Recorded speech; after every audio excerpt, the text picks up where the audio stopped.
New at 6, contact tracing concerns are reaching the state level. A Florida lawmaker is now questioning the state's program after a tracer contacted him following his COVID-19 diagnosis. I-Team investigator Katie LeGrone following these new developments tonight. I don't wish this on anyone. I call it the yo-yo disease because 1 minute you're fine, and then the next minute you feel like crap. Florida Representative Chevron Jones hasn't been shy about letting the public know he recently tested positive for COVID-19. Main symptoms are like a tight chest and stuffy nose and headaches. But the Broward County Democrat is also making known his disgust with the state's contact tracing program following a call he received last week from a tracer seeking details about his own whereabouts. The young lady who called, she wasn't knowledgeable at all. Just a few questions in, Representative Jones says the tracing stopped when the call disconnected. Maybe they'll give me a call back, but that never happened. So the phone disconnected and you never got a call back? No. And what does that tell you?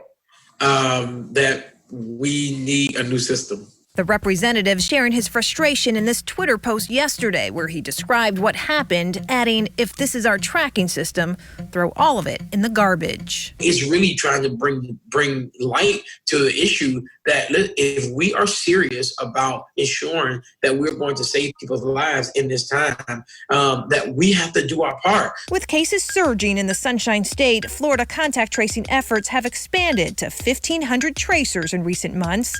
In late May, the state added several hundred more when it quietly contracted with an outside firm. But the increasing number of cases in Florida still far outweighs the number of tracers.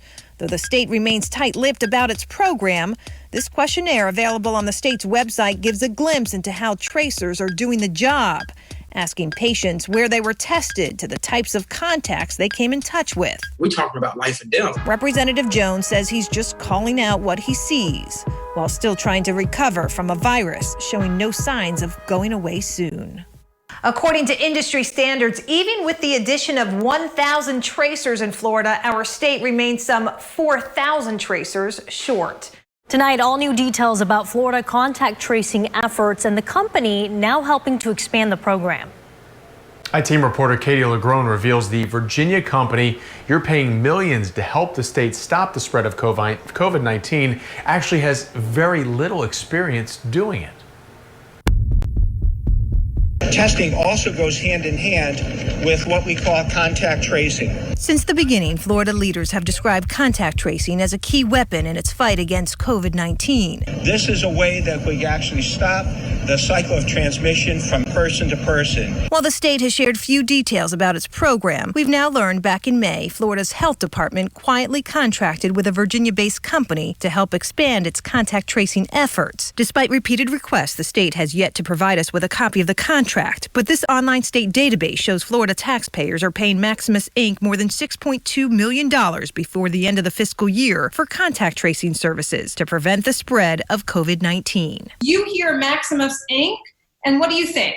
We know that Maximus has had a checkered record that really draws questions about its responsibility as a government contractor. Dan Bass is with Communications Workers of America, the nation's largest communications and media labor union. He says in recent years, Maximus workers have accused the company of underpaying, understaffing, and underperforming. The business also getting in trouble with the feds. In this 2007 settlement, the company agreed to pay $30 million to settle allegations its workers submitted fraudulent Medicare claims for kids in D.C. foster care. A company spokesperson told us the settlement came from a single project in 1999 that didn't meet its own standards. But more recently, Bass says Maximus employees hired to help the CDC answer the public's questions about COVID-19 as part of a 13-month contract have complained about their own working conditions. At that call center, they weren't observing those very own CDC guidelines. The company spokesperson told us they've taken significant steps to keep an employee safe, adding they are strictly enforcing social distancing, face coverings, and the majority of the U.S. workforce has transitioned to a work-from-home environment. As for its experienced contact tracing, Maximus wouldn't say, but it recently contracted with Indiana for similar services. The state's contract shows 500 people will be hired to help the state contact trace at a cost of just under $30 million. How effective contact tracing is in reducing COVID-19 remains to be seen, but Bass warns Florida to be careful, knowing this mission is critical, with taxpayer dollars and their health on the line. When you see multiple red flags coming up around a company's performance problems, how it treats its employees, and other issues that we've seen, I think raises serious questions about, whether Maximus meets the standards of a responsible contractor. Maximus has and continues to do work with other government agencies in our state. It is the first time, however, the company is providing contact tracing services here. All new tonight, the I-Team is uncovering how delays in testing results are causing more challenges in tracing the coronavirus from person to person. Katie Legrone has been following the state's contact tracing efforts for months, and tonight she has the latest concerns and the new study that may turn things around. As the number of positive COVID cases continues to put the Sunshine State in the national spotlight, Florida is now pouring more money into its contact tracing program.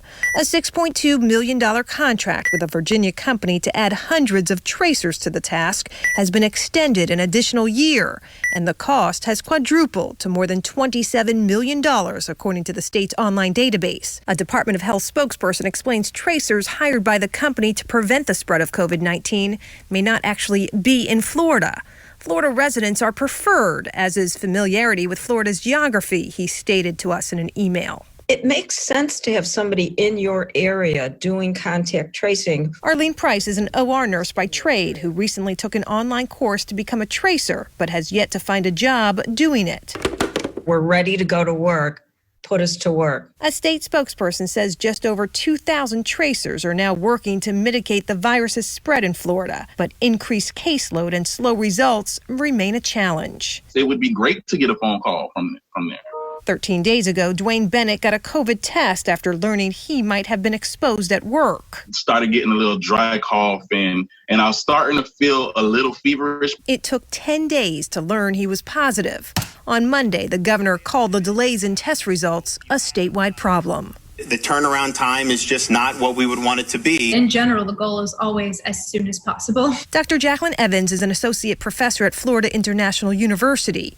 She says lag times in results make successful contact tracing more difficult. The window of opportunity to reach a contact before they become infectious and go out and infect others, that window gets smaller and smaller. She's now part of a new study aimed at teaching tracers more cognitive interviewing skills to better jog a person's memory. I feel back to myself. It's only been 3 days since Dwayne Bennett learned through an online patient portal that he's COVID positive. Because I didn't get a phone call. I still haven't gotten a phone call. A contact tracer also has yet to call him, but if they do, he questions how much help he'll be able to offer, since his exposure and his test are now weeks old. If I'm 2-3 weeks out from my initial symptoms and everything, and then I'm getting a phone call 3 weeks later, I might have forgotten some important information, FIU researchers hope to have the results of their study in the fall. Meantime, the governor has said more rapid testing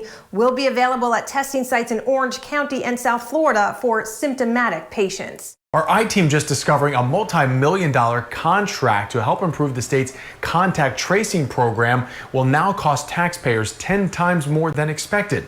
Last month, our Katie Legrone revealed how the state quietly hired an outside firm to ramp up its tracing efforts. And new tonight, she's learning the pricey new details behind the elusive contract.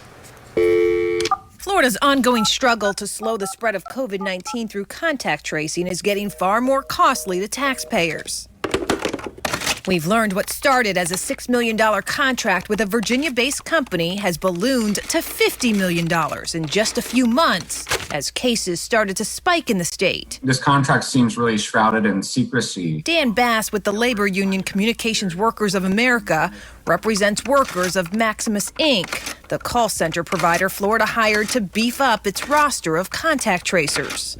In recent years, he says, the government contractor has been accused of underbidding contracts, understaffing jobs, and underperforming projects. What's the MO here that you're concerned about? Maximus can try and take advantage of situations to extract extra dollars from states for these important state contracts when the circumstances are right. And this is exactly that type of circumstance. According to the state contract database, at the end of May, Florida agreed to pay Maximus $6 million over 4 months for contact tracing services to prevent the spread of COVID-19. By mid-July, it extended to a year. Its dollar amount more than quadrupled to $27 million. Less than a month later, the deal is now worth $50 million. But in a company earnings report this month, Maximus touts its 6-month job in Florida at $73 million. Despite numerous requests, Florida's Department of Health has yet to provide us the contract, scope of work details, or answer questions about these rising costs. In an email, a Maximus spokesperson told us it is very typical for contracts to have modifications, such as an extension to take services beyond the initial contract period or changes in staffing.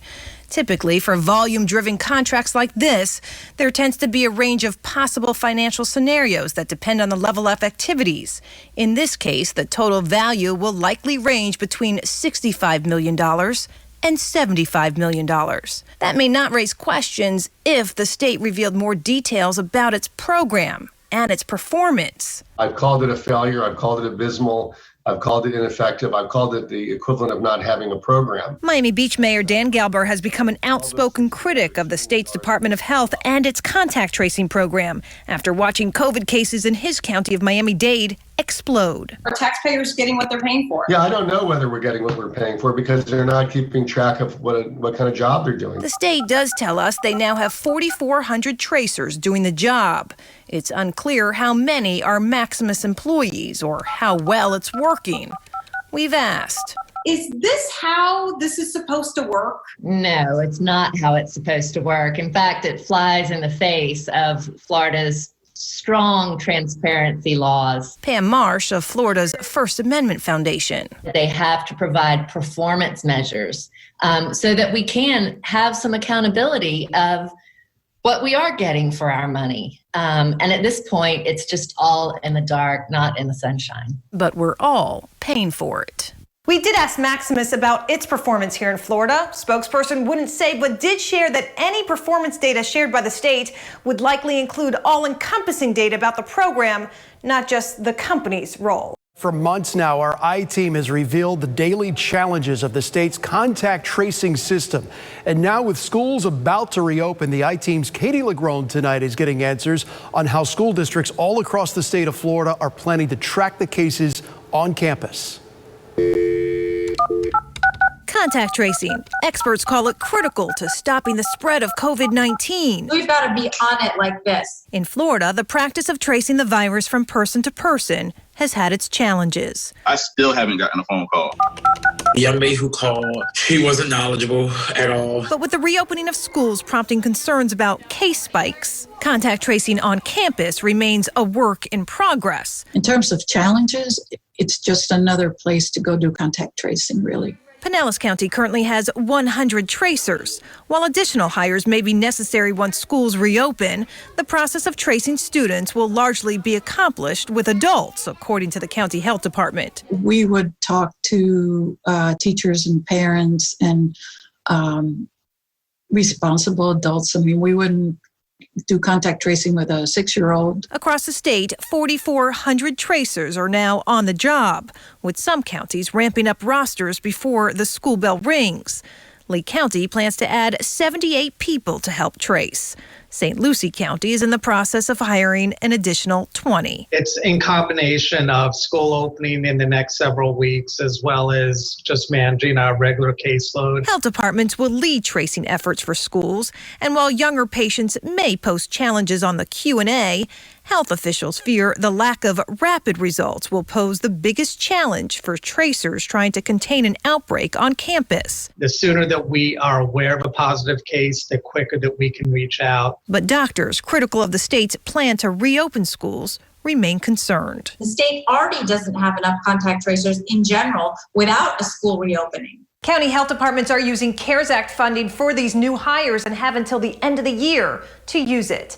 Tracing problems nearly 1 year after our I-team first revealed how the state's tracing efforts are riddled with concerns and shrouded in secrecy.